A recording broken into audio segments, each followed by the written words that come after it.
Seja muito bem-vindo, eu sou o professor Júlio César e você está aqui para mais uma aula, a nossa segunda aula do curso de Geometria Analítica. Na primeira aula nós falamos um pouquinho sobre o que é a matéria, sobre o que ela representa, falamos sobre os nomes, tá? São várias denominações, explicamos um pouquinho as palavras, falamos sobre a relação muito forte que existe entre conceitos geométricos a partir de conceitos algébricos e de algébricos a partir dos geométricos. O que mais que nós falamos naquela aula? Falamos sobre os eixos, as retas numeradas, eixo X, eixo Y. Falamos sobre o sistema de eixos coordenados, que é quando nós juntamos esses dois, se encontrando aqui no zero. Tá? E eu falei para vocês também sobre, na parte da representação de conceitos geométricos, por conceitos algébricos, eu dei como exemplo o ponto, representado por coordenadas, e a reta representada por equações. Tá?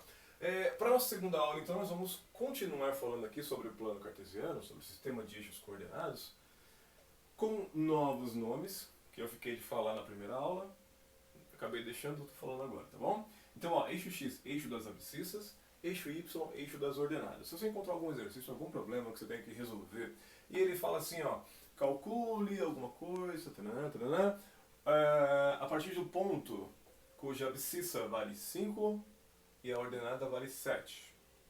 Você já sabe que a abscissa refere-se ao eixo X, então o valor de X é 5. E a ordenada 7, ordenada refere-se ao valor de Y. Então, quer dizer que o 7 é no eixo Y. Tudo bem? 5 para cá, 7 para lá. O que eu tenho para falar para vocês hoje é sobre essa divisão aqui que acontece no plano a partir do sistema de eixos coordenados, gerando o nosso famoso plano cartesiano. Se você tem um plano, imagine o plano da lousa, né? Claro que a lousa tem começo, tem fim, mas imagine, vamos pensar do modo matemático, abstraindo isso daqui, o plano infinito. Se eu passo um eixo aqui, ó, uma reta também, porque a gente sabe que reta é infinita, esse plano, então, passa a ser separado, dividido em outros dois, né? Em duas partes. E aí se eu coloco uma outra reta, um outro eixo, o primeiro divide em duas, o outro divide em duas, horizontalmente, verticalmente, no final vai dividir em 4 partes. E essas 4 partes são os chamados quadrantes. Tudo bem? São os chamados quadrantes. A palavra quadrante é bem comum quando a gente estuda trigonometria, o ciclo trigonométrico, lá no segundo ano do ensino médio. Então você já deve estar bem familiarizado com isso daqui. Outra coisa, uma perguntinha. Quadrante. Será que a palavra quadrante tem a ver com quadra, quatro espaços, 4 partes? Faz sentido, né? Vamos lá. Assim como no primeiro quadrante, assim como no ciclo trigonométrico, o primeiro quadrante é esse daqui, o segundo é este, aqui o terceiro e aqui o quarto. A leitura é feita no sentido anti-horário, tá? Mas na trigonometria não se usa o sentido horário? Sim, nós usamos. Só que não é tão comum quanto o sentido anti-horário, que inclusive é chamado de sentido positivo, porque aqui nós temos 0 grau, 30, 45, 60, 90. Tá? Esses são os arcos notáveis, claro que tem tantos outros aqui nesse meio. E assim vai até chegar no 360, e aí continua uma segunda volta, terceira e assim por diante. Tudo bem? Vamos ver o que acontece aqui, ó, no primeiro quadrante. Vamos admitir aqui um pontinho P. Então, ó, ponto P, tá lá. Se eu quero representar um conceito geométrico na geometria analítica, eu vou usar uma ideia algébrica. Para os pontos são as coordenadas, que nós comentamos na primeira aula. Tá? Geometria analítica no plano, então, duas coordenadas. Aqui nós temos o x do ponto P. Tá? O P é menorzinho aqui embaixo, porém não é minúsculo, tá? Ponto, letra maiúscula. Então, agora eu vou projetar aqui, ó. E aqui é o y do P. O que acontece com o x do P e o y do P? Aí você fala, mas eles não têm valores, é um ponto genérico. Tá, mas eu não sei quanto que vale cada um, mas eu tenho certeza que o x do P está à direita do zero. Numa reta numerada, o que está à direita é maior do que zero. São os números positivos, né? Então, o x do P é maior do que zero. Quem está vendo essa aula pode pensar assim, esse cara já está errando, está faltando E ele esqueceu de uma coisinha, calma, se você já percebeu, fique tranquilo, depois eu volto para explicar, tá? Mas vamos lá. Por enquanto, na análise mais ingênua possível, eu consigo dizer que pelo menos o x do p é maior do que zero. E o y do p, mesma coisa, né? Tá acima do zero aqui, ó. É como se fosse um elevador, térreo, primeiro andar, segundo, terceiro. Aqui seria o menos 1, menos 2, os andares de subsolo, tá? Vamos lá, então o y do p, vou colocar um ezinho assim, bem simples. Y do p maior do que zero. Também. Faltou um p aqui. Legal. Mudando a cor, ponto P, vou colocar um ponto Q. Por aqui, ó. Ponto Q. Vou fazer a projeção ortogonal, aquela projeção que forma 90 graus. Essa ficou bem tortinha, né? Tinha que ser um pouco mais para baixo. Vou melhorar aqui um pouquinho. Não é porque é a mão livre que a gente vai fazer também tão estragado, né? Acho que ficou mais aceitável agora. Vamos lá. E aqui a projeção no eixo x. Temos aqui então o y do ponto Q e aqui o x do ponto Q. O que eu consigo afirmar? Eu não consigo afirmar quanto eles valem. São pontos genéricos. Mas eu tenho certeza que o x do Q é menor do que zero. É negativo. Então, tá lá. E o y do ponto Q? Como será que ele fica? Acima do zero, assim como no primeiro quadrante. Tá? Então, positivo. E aí você anota. Maior do que zero. Mudar a cor mais uma vez. Vou colocar um ponto R aqui. Ó. Acho que vai ficar bem interessante a representação. Vou fazer a projeção no eixo X. Um pouquinho fora, então está aqui o ponto. Deu uma roubadinha de leve, não faz mal a ninguém. E agora a projeção no eixo Y. Olha lá. Tá? Então, projeção no eixo X, eixo das abscissas. Nós temos aqui o X do ponto R. E aqui o Y do ponto R. E aí você já percebe que tem muita repetição, né? X de um ponto, Y desse mesmo ponto, X do outro, Y desse outro. É repetição, tá? Por isso que matemática é prática. Você vai praticando, você vai vendo que as coisas vão repetindo e aí você pega a manha, tá? O que não pode é desistir. Eu falo isso direto para os meus alunos. Ai, matemática é difícil, mas quanto você tentou para que ela fique fácil? Né? Ou pelo menos fique simples, né? Ou menos trabalhosa. Vamos lá. PQR. Falta anotar lá, né? Eu já ia colocar outro ponto aqui, esqueci de analisar o ponto R. Vamos lá. Ponto R, o x dele, ó, à esquerda do zero. Então, o x de R menor do que zero.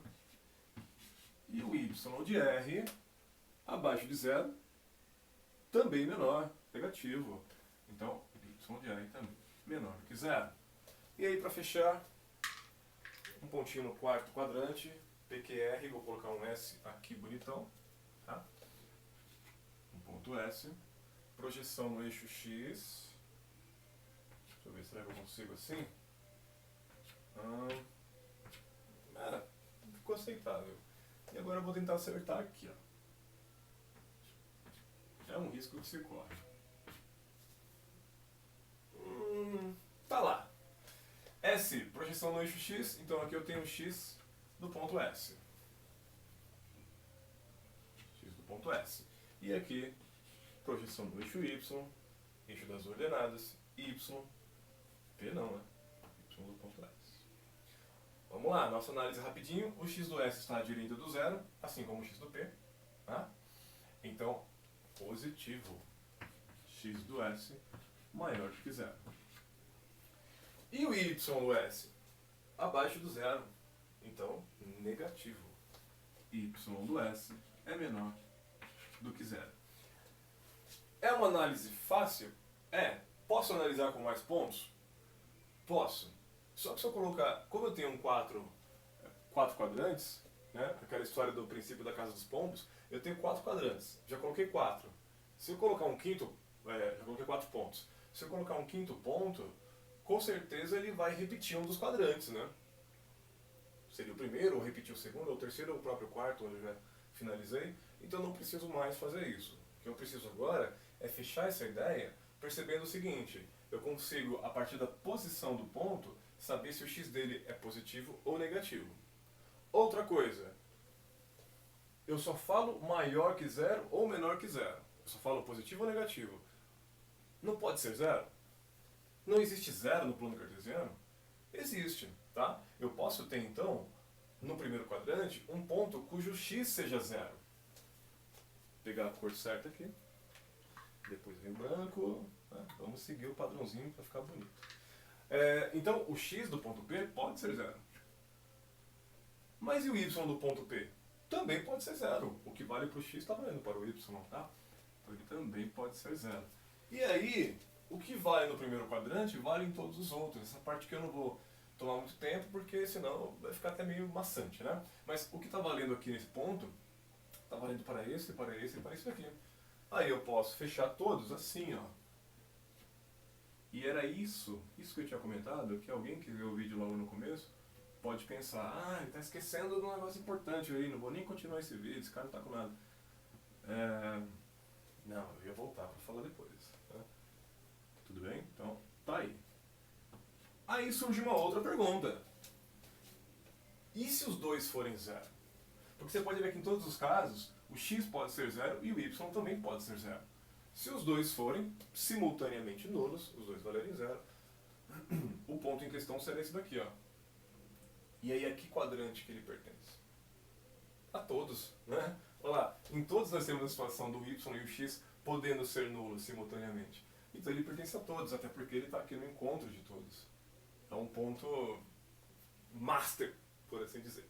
Tudo bem, gente? Então, essa era a ideia que eu queria trazer para vocês. Lembrando, eixo das abscissas, eixo das ordenadas, são nomes bastante comuns também. O que nós podemos definir a partir das coordenadas de um ponto, ou a partir da localização desse ponto. Será que dá tempo de fazer exercício? Deixa eu ver quanto tempo de vídeo nós temos, para não ficar muito longo também. 12h40. Vamos fazer um exercício rapidão, bem rapidinho. Deixa eu ver como que eu posso fazer. Eu vou apagar aqui, tá? Tudo bem? Vamos apagar aqui então, rapidinho. E vai ser um exercício muito rápido. Acho que até uns 15 minutos a gente consegue finalizar. Vamos montar um plano cartesiano aqui bem rápido. Minha régua improvisada.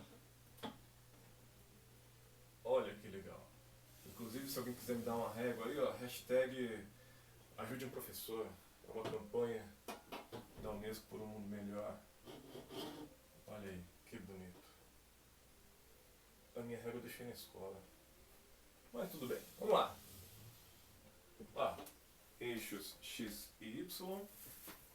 Tá ali. Tadã. Lembrando, x eixo das abscissas, y eixo das ordenadas. E aí, exercício. Vou até tirar isso aqui também, não precisa mais. O exercício fala o seguinte: determine ou represente os pontos no plano cartesiano. Exercício. Tá? Não vou pôr enunciado, mas é bem simplesinho. Então, primeiro ponto. Vamos mudar aqui a cor. Tem tanta cor, para que usar mesmo? Vamos lá. Primeiro ponto. 2 e 3. Segundo ponto.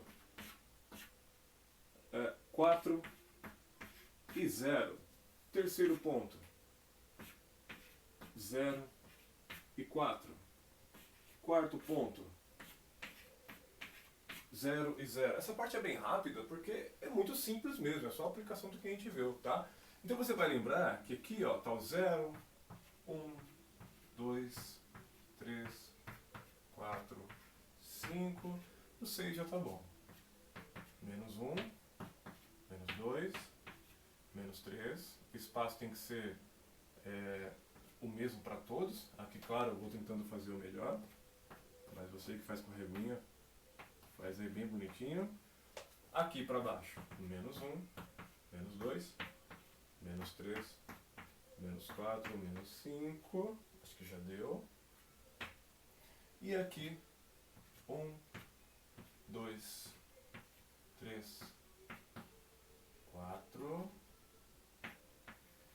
25, tá lá. Aí você vai marcar no plano. Primeiro ponto, um pontinho A, tá? Eu devia ter feito assim, ó. Vamos lá? Vou dar nome, né, aos pontos A, B, C, D, que inclusive vai coincidir com os índices dos exercícios. Olha que bonitinho. E aí você começa a brincadeira. Ponto A, 2 e 3, lembra? O par é ordenado. Par porque são dois, ordenado porque tem uma ordem aqui. Primeiro x, depois o y. Então, 2 aqui no x, 3 no y. 1, 2, 3. E aí pela projeção, você vai encontrar um ponto aqui, ó. Tá? Vamos lá, ó. Fazendo a projeção, o mais bonitinho possível. Esse daqui então é um ponto A. Aí seu exercício fala assim, ó. Além de representar, determine a qual quadrante pertence, em qual quadrante ele está. Esse aqui, primeiro quadrante. Né? Bem facinho. Ponto B. 4 e 0. 4 em x, 0 em y. 4 em x, 0 em y. Então, ó, 1, 2, 3, 4 em x. Y não é nem mais nem menos. Então o ponto vai ficar bem aqui mesmo, ó. Que tem um comentário interessante a se fazer também, tá? Esse aqui é o ponto B. Depois eu volto para comentá-lo. Inclusive, olha o ponto C, que parece muito com o ponto B. 0 e 4. 0 em x, nem para lá nem para cá, e 4 em y. Então, vou marcar um ponto aqui, ó. Esse é o ponto C. Tudo bem? 0, 0. O ponto D está aqui, ó, na origem. Que muitas vezes é chamado de ponto A de origem, tá? Mas ali, eu coloquei D, então tá aqui, ó. Um pontinho aqui. Aquele ponto que está nos 4 quadrantes. Vamos colocar mais alguns? Não tem número negativo, né? Não tem número negativo. Então, vamos colocar aqui um menos 3 e um 2. Como que ficaria esse ponto? Menos 3 e 2. Menos 3 em x, 2 em y, pela projeção. Nós vamos ver que vai dar uma coisa aqui, ó. E esse é o ponto E. É o nosso ponto E. Poderíamos ter um ponto no terceiro quadrante, no quarto quadrante? Poderíamos, sim, numa boa. Mas para não ficar muito mais longa, eu acho que isso aqui já está legal. Mesmo assim, se você ainda tem dúvida, você pode voltar ao vídeo. E claro, no decorrer das aulas, isso daqui é a nossa base. Nós vamos sempre estar representando pontos no plano cartesiano. Então, mesmo que você não pegou a manha agora, fique tranquilo. Isso aqui vai aparecer muitas e muitas vezes, tá bom? Comentário rapidinho. Quando uma das coordenadas do ponto é 0, esse ponto em si ficará sobre o outro eixo. Tá? Sobre o eixo cuja coordenada não é 0. Então aqui, ó, se o eixo do y, se a coordenada y é 0, o ponto ficará sobre o eixo x. Olha o ponto B, sobre o eixo x. Quando a coordenada x é 0, o ponto ficará sobre o outro eixo, o y. Olha lá o ponto C. E se os dois forem 0? Aí essa ideia que eu te dei muda um pouquinho, tá? Lembra que eu falei? Quando uma coordenada for 0, o ponto fica sobre o eixo cuja coordenada não é 0? Vamos corrigir isso? Quando uma coordenada for 0, o ponto fica sobre o outro eixo. Simples assim. Porque olha esse caso. 0, 0, você já nota que é aqui. Mas usando aquela ideia inicial, ó, quando uma coordenada é 0, admitindo que o x é 0, o ponto fica sobre o outro eixo. Então fica sobre o y. Só que o y é 0. Então ficaria aqui por causa do y. Admitindo que o y seja 0, então a coordenada, o ponto, vai ficar sobre o outro eixo, sobre o x. Só que o x é 0. Então, de qualquer forma, vai bater. É um caso específico, né? É só você olhar 0, 0 e marcar, mas é interessante que a gente faça esse tipo de comentário. Passei um pouquinho do tempo, mas galera, foi legal, foi bacana, tá? Como eu falei no final do outro vídeo, parece coisinha bem bobinha, bem simples, mas é melhor voltar um pouco e entender tudo legal, porque depois a gente, né, pega pesado. Valeu, um abraço, obrigado por estar comigo e até a próxima.